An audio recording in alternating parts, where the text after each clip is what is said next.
And I know I'm gonna get in trouble for this, but how you died does not redeem how you lived. I don't celebrate anyone's murder.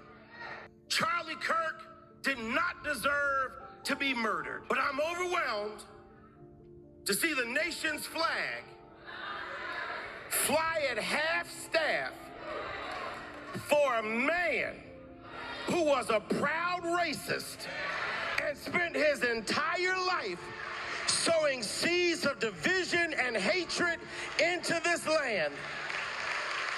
This video features the sermon today, September 14, 2025, of Pastor Howard John Wesley, and I'll let him do the talking. Charlie said some very inflammatory things. Where are all the women and kids? Those are the men that will go into your communities and break into your homes and rape your women, take your children.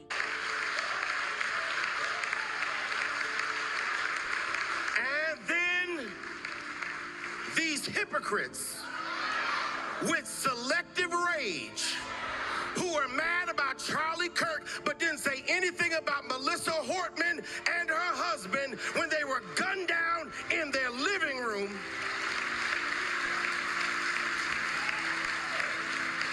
Tell me that I ought to have compassion for the death of a man who never showed compassion or respect for my life.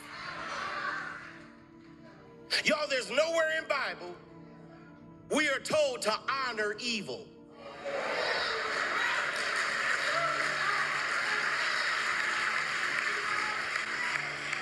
And I know I'm gonna get in trouble for this, but how you died does not redeem how you lived.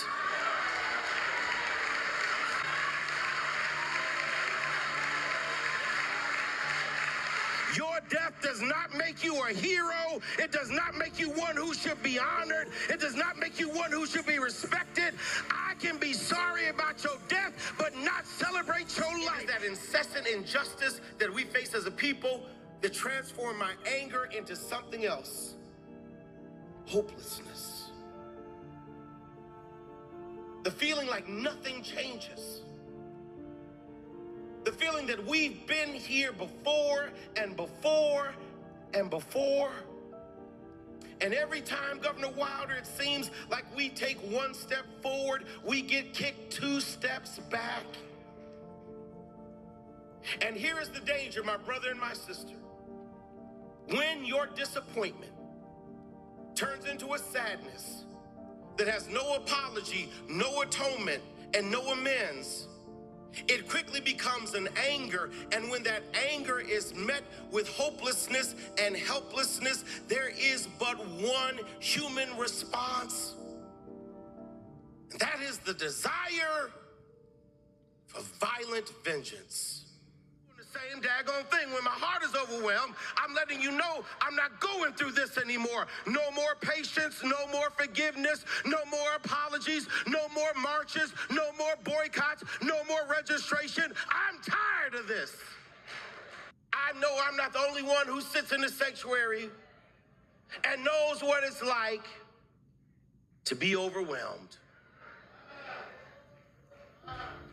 I am overwhelmed daily with the lies and the false narrative of white supremacy that caters to white guilt and forces me to prove my black excellence every day of my life.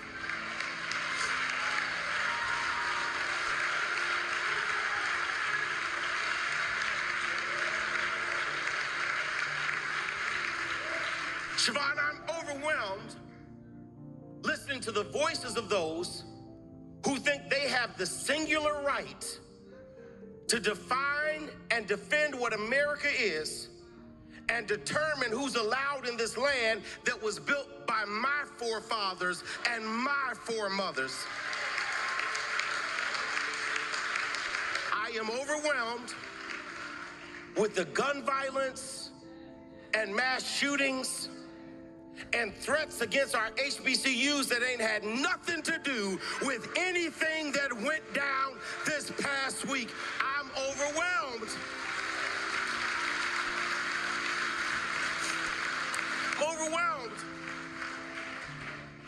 to see that this bill allocates $75 billion to the policing and the detention of undocumented persons while cutting Medicaid, Medicare, Social Security, food assistance programs, and 300,000 black women have lost their jobs under this administration. I am overwhelmed.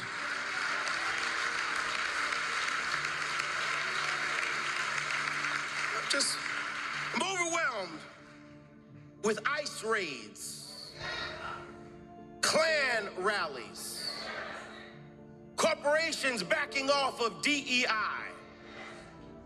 Supreme Court rulings, and presidential executive orders. I'm overwhelmed with folk who call themselves Christian because they invoke the name of Jesus and quote Bible from the Old Testament, but never live like Jesus, never love like Jesus, never talk like Jesus, never put their arms around folk like Jesus, never have any fruit of the Spirit, never try to live out the Sermon on the Mount. I am overwhelmed.